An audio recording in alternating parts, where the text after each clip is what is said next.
So there seems to be a lot of concern. First of all, good morning.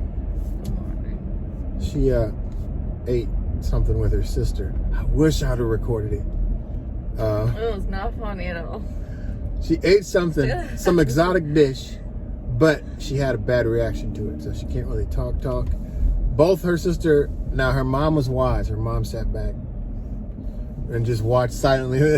and as I play it back in my mind, your mom is just sitting there like, yeah.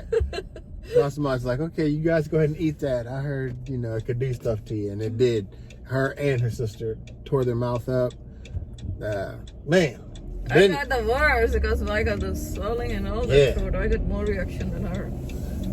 Yeah, but anyway, there's a lot of stress and concern about, your children. I see it on Facebook, their children going back to school and all that.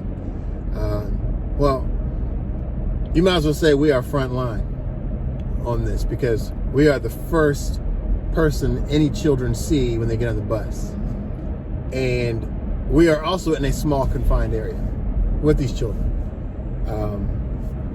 But it's been how long since, because you came back before me, at least a couple months now we've been riding this bus, almost. You came back in August, you've been driving since August. Yeah, so we came back in August. And yes, there were concerns, but since we have been driving since August, I haven't had any problems, I haven't seen any problems. We both have had trips even for sports venues for the high school. The sport started before the school started. Before the charter school started. The sports event started before that. Okay, hold on a second. I'm going to translate. Okay, what did you say? I said the sports event. Sports. She said the sports started before charters and private schools started. Okay. So, it's like, how can the sports start first but not the schools? Right, and I see all these concerns about children going back. And I just want to briefly touch on before COVID, during flu season, we would see parents putting their kids on the bus that just threw up. Yeah. Threw up, have fever, they are just... Yeah. They're fine. They got on the bus, all these things, And the whole day they're sitting in the office with the nurse, and then we have to But now we're concerned. But I will say this. We are on the front line on this, People who worked in retail were on the front line of COVID when it came to that initial, but we are on the front line. We can't enforce a 6-foot rule because we're on a school bus. So it's a little bit more, I think, tense for us in the sense that while you're grocery shopping or whatever, if you're an employee, if someone is too close, you can say, mind the 6-foot rule, they can kick you out of there, school. Children are on that bus, and you got to remind them to put the mask on and whatnot. And for the most part, it's not a problem. But there hasn't been any problems, in this whole entire time. All these, and I understand parents have these concerns, but this is coming from two people that are on the front line in this. We haven't seen anything drastic since we came back in August. No, I personally think the school board has done well, in regards to how they're handling this. And on top of that, people seem to be forgetting in Columbus, my older son lives in Grove City. They are in school. They have been in school, and no problems, and my older son was actually glad to get back to school. But so I don't understand why just the city of Columbus is like, we're having all these problems. And it's like, but schools outside the district have been in. And then you have the charter schools. That's who we're writing for right now because charter and private, they have been charter and private, have been in session. No problems. So I don't see what the big problem is to going back. I don't, this isn't me saying, COVID isn't real and stuff. I'm just saying that the way it has been handled, I don't see a problem with children going back because that is why I didn't have a problem going back to work because I was like, okay, let me see firsthand what's going to happen with these charter schools. Because I just personally think if they don't start back to school, You know, because you know how they keep pushing at work. At some point, there's going to be more the charter's going to be. I think the government is trying to make it go towards strictly charter, and they don't have any responsibilities after that. You know, because you know there's no reason why they shouldn't be in school now that we see how schools are working and that there isn't a problem. So I don't know. I'm not an expert on it. I'm just telling you what we experience ourselves. That's like asking a nurse what's going on with COVID because they work frontline in the, you know, on that in their occupation. As school bus drivers, we're on the front line of this for the schools, and we don't see a problem. We're getting more and more. They're allowing more and more students to get on the bus as well. We start off with only 10. Okay. I know. I was watching. Shepherd telling me the school bus rules. I'm a bus driver. Yeah, I know the bus is picking up on the right side, but people usually go across. It's like they don't care, they don't stop. But I know, but I'm a bus driver, so you know I'm going to stop because you're supposed to do a four-way stop.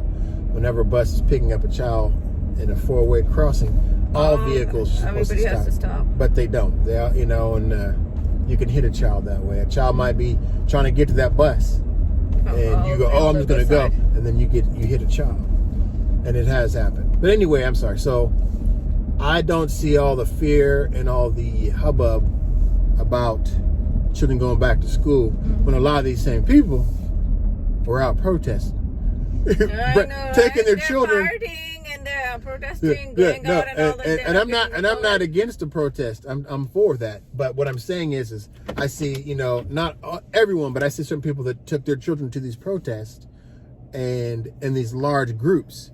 But then all of a sudden, I'm concerned my child go back to school. But you just went to a huge protest with all these children, and there wasn't a problem. And you were taking them to the store. You're taking them outside. Right.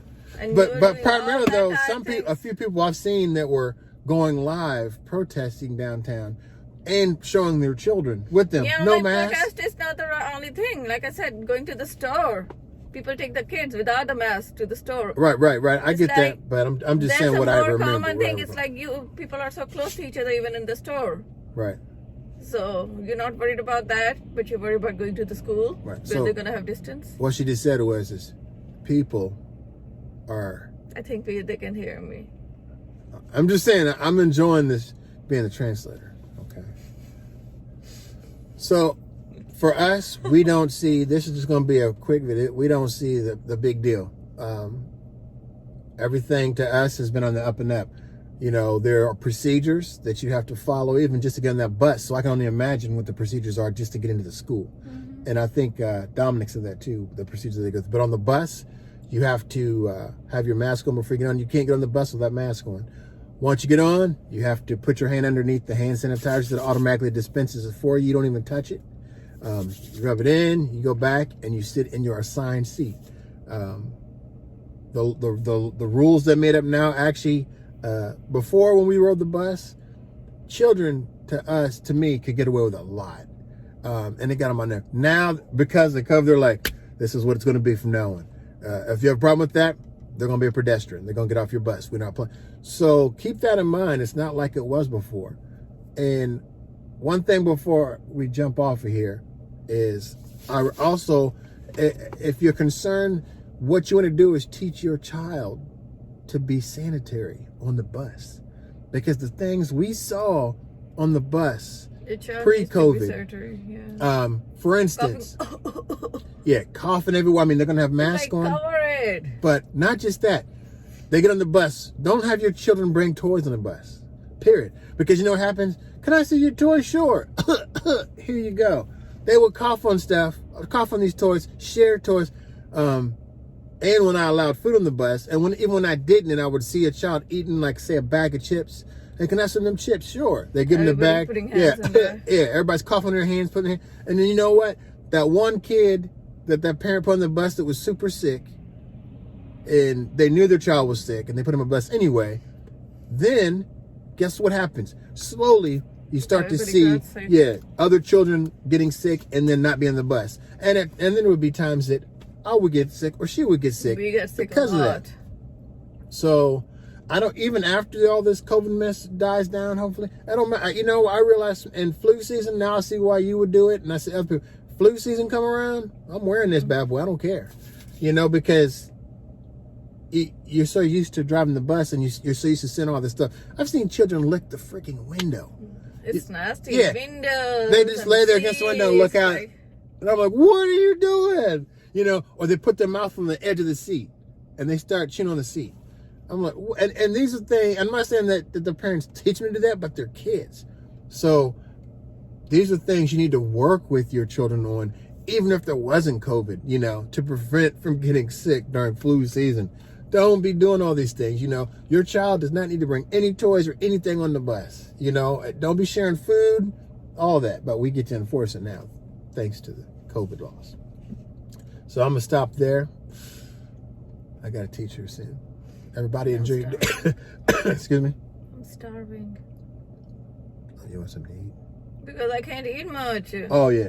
She said she's starving because she can't eat much. Because what did you eat? Didn't eat nothing today. I'm talking about that made you and your sister's mouth blow.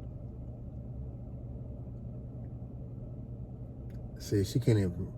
All I know is I sat there and I was like, she was like, do you want some? I'm so glad I didn't get whatever they had. I'm like, nah, I'm good, because they always try to have food, like when you had the goat brain stuff and everybody started laughing, or it was some brain stuff. But it was good. The point is tell me what it is before I eat it. So now whenever they offer me, I'm like, I'm good. You know, let me Google first. What's the name of it? You know, so I'm glad I didn't, because it messed her up. You know, you got to be careful with them exotic dishes. It messed her mouth up, and it messed up probably more than that because you were kind of sick, and it messed up mine more because I had the sore throat and all of my throat swelling. And they're up there googling. They're up there googling what to do when you eat this, when you get all this. And I'm like, see, and then stops them all the whole time. I'm glad I didn't touch that shit. You can see it in her face, and she was sitting there watching y'all both like, y'all tearing it up like it's that good. And it was good. But look what happened. Anyway, I never everybody had that before the reaction. She said she never had that. I had ate it before, but never had the reaction. She just said she had it before, but she never had that reaction. All right. On that note, everybody, enjoy your day. Feel free to post your own views about this in the comment section. Peace.